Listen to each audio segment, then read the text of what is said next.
G'day everybody and welcome back to the channel. My name is Sean and this is RFD Hobby. Now I know it's been a long time since I've had a crafting video out on the channel, so I'm really excited about this one. I'm not going to waste too much of your time here at the intro, but I did just want to mention really quickly that this is going to be about the shipping containers obviously.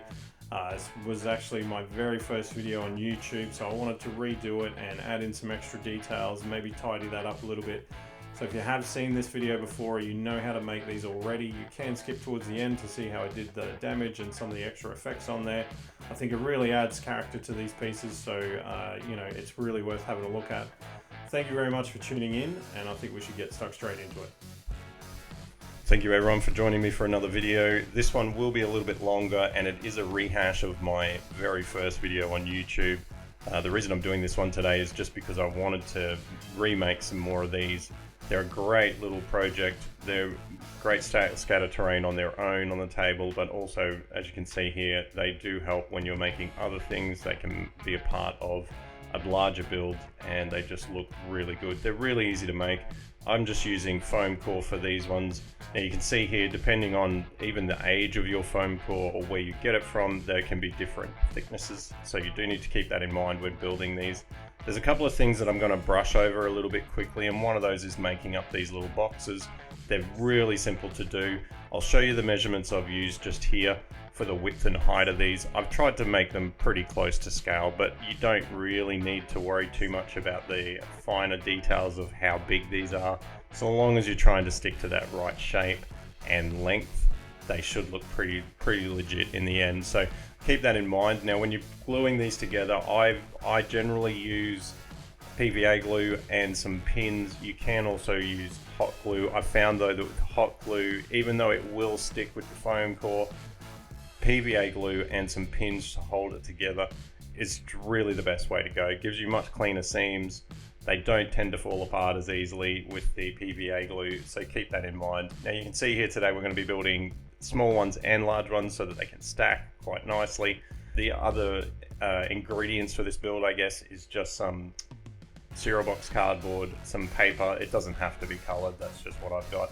And also the key ingredient to get these to look really good is this corrugated paper, which you can pick up at a craft store in a pack of 10 or 12 or something like that for a few dollars.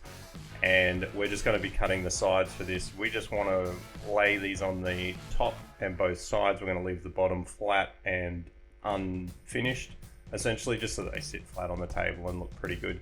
You could go to town with the details on these, but because of the scale we're working at, I'm not too worried about adding in, you know, even the little stands on the bottom of these things, or some of the handles on the doors. You know, at this scale, like I said, you don't need those details to really get the look that you're going for, and not everything has to be perfect in these, particularly today because we're going to be making these ones a little bit more damaged than I did in my original video. I will put a link to that, but as I mentioned, it was my very first video on YouTube, so yeah, it looks a bit shit and it's a bit out of date. This one I am going to add additional details, as I said, but it's just really going to be the damage that I put on these and the damage that we show on the sides of the shipping containers today. You can see this process here. It's the same as it was in the original video, so I'm not going to go into too much detail, and I don't want to waste too much of your time on this. You can go back and check that other video if you want, but I did want to show it just so that people didn't have to go back and watch a different video to get this whole process in one go. So as you can see here, just PVA glue on the sides here to get this corrugated paper on. And at this point I'm going to start working on some of the damage that I'm going to add down the track. So for this one I want to add a large hole in the side where the shipping container has been blown out or blown through with, you know, some sort of tank round or something potentially. And this is really simple to do. You do want to make sure that you've got yourself a sharp craft knife going on for this. It just makes everything a little bit easier because you're cutting through the paper. You just don't want it to tear and make things too messy or too hard to do. So here you can see I've just put a hole on both sides. These don't have to line up perfectly, as it may not have been, you know, shot exactly square on, so it doesn't really matter where you put it. And we're just going to lay our corrugated paper on and glue it on straight over the top of those holes. Now I did mark on the sides of the shipping container where those holes were. It's just going to make it a little bit easier for me later when I go to do those details. Now for some of the edges of these shipping containers and to cover up the seams of the corrugated paper, I'm just using that straight paper. Like I said, it can be any color you like, it doesn't matter. And just straight printed paper works fine. I just fold it in half, add some glue in it, and then just press it over the corner. Again, you can have, these might be a little bit, they don't have to be perfect, but you do want them to reach to each end as close as you can get to that. So just try to be a little bit careful when you're cutting these to make sure they're not too short. If they're too long, you can just trim them up, which is fine. As you can see, it is important to put a crease in these before you put them on. It's just a lot easier than trying to get that line after the fact. So here I'm just using a ruler because this is quite a bit longer. Just helps to hold it flat and gives you that nice clean edge, as you can see here. The next part of the process is to start thinking about making the doors. Now this is a really simple process, there's not a lot to it. You do need to just cut these to the right size, so I've measured everything up to make sure that they're going to fit properly.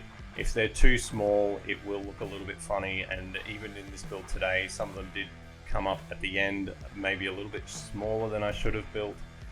But basically all we've done is just cut little caps for the end out of this cardboard, and now we're going to cut some thin strips. You don't have to be precise with these at the size that we're making this. You know, if they're not perfect, it's still going to look okay.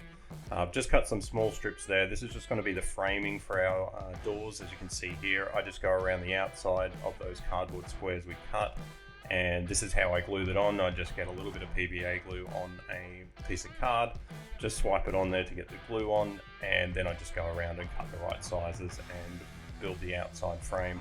The next step is going to be to add the details for the actual doors themselves, and this is essentially exactly the same process. We just want two strips down the middle to separate the left and right, and then it's just a couple of cross sections just to break up those doors a little bit. Now here I'm just using some craft wire. This is going to be the pipes on the outside of the door, so this is part of the opening and closing mechanism for a shipping container. Off the roll, these do, you know, as you can see, they're not straight at all. So this is just a little trick to straighten up your wire. Just put one side into a cordless drill, hold the other end with a pair of pliers or something, put some tension on it, and then just spin the drill, and that should straighten out your wire. This is a very simple process. I'm just cutting these to the length I need for these pipes, and we're going to put 4 on each door, and this is really going to add the final detail essentially to what we need to make these look like shipping containers, I think. So as you can see here, I'm just gluing the 2 ends, not the entire thing. This will just allow me to move these little bits of wire around. I can add damage, or I can, you know, bend them a little bit if I need to.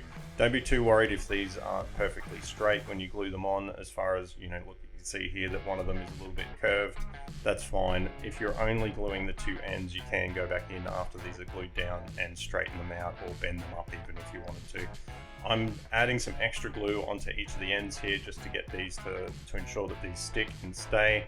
And as you can see here, looks pretty good, pretty decent looking little shipping container doors. Once it all comes together, as you would have seen, they do look quite good. So before you glue them on, you just want to maybe give them a little bend, make sure that that glue that you've used on those doors hasn't sort of bent or curved or warped the cardboard as we go.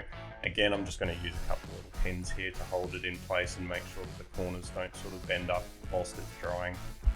I am just going to leave this one. This is the one that we're going to add the damage to. I'm just going to leave the ends off this one and come back to it so I can show you that process shortly. First thing I want to do though is just finish off these shipping containers that I've added the ends to already, or the doors to already. For this, I'm just cutting some small strips of cardboard again. This is just roughly 4mm, I guess, 1/4 of an inch perhaps. And this is just going to be wrapping around the end caps of these doors. This just helps hide some of those, the corrugated paper and some of those edges and seams that we've got.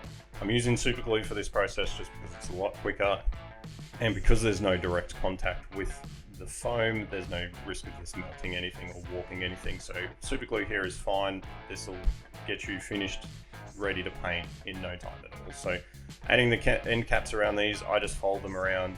Obviously I've cut them to the right size before I've started, but if you want to go at it and then just trim them up afterwards, that should be fine.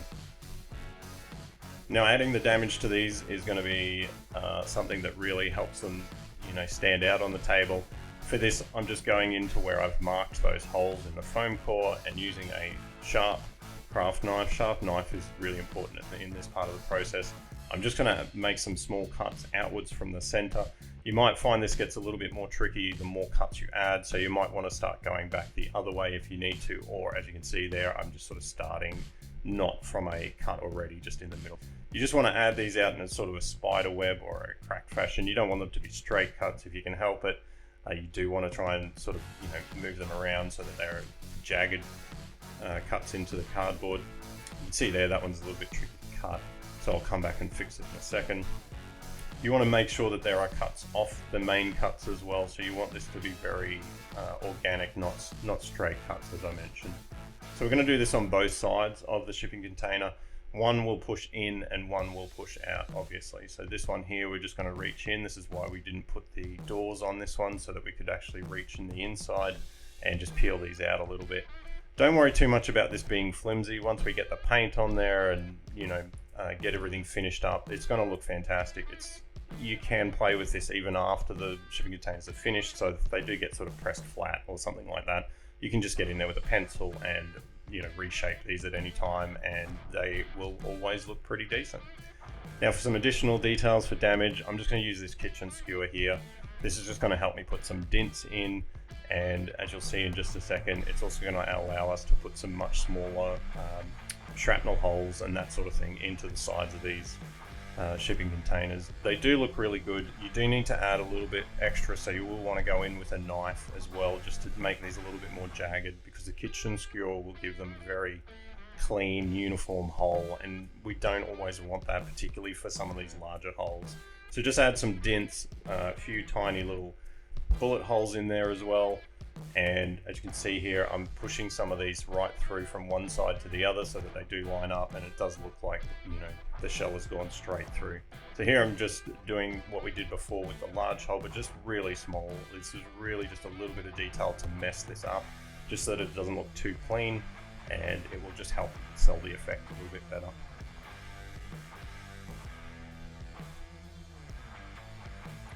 The next thing we're going to do is just add some scratches or carves through the side of this. This just helps to sell the damage effect, I found. So whilst you could just stick with the bullet holes, I found this part was actually something that really looked quite good in the end. So just getting your kitchen skewer again and your craft knife, just create a little gouge down the side, and then you want to press it in a bit, open it up a little bit, so that it does look like it's really affected it. So you can see here the finished product. I've given these a paint. I'm not going to go through that today because this video is going to be way too long if I do that.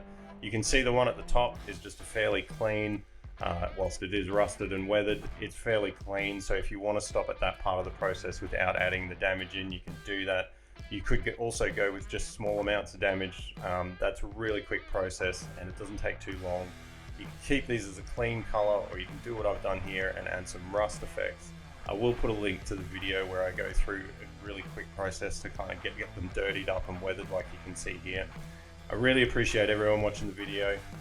Thank you very much for your support of the channel, and hopefully I'll be back soon with another video for you guys. I hope this has been helpful. Take care. See you next time.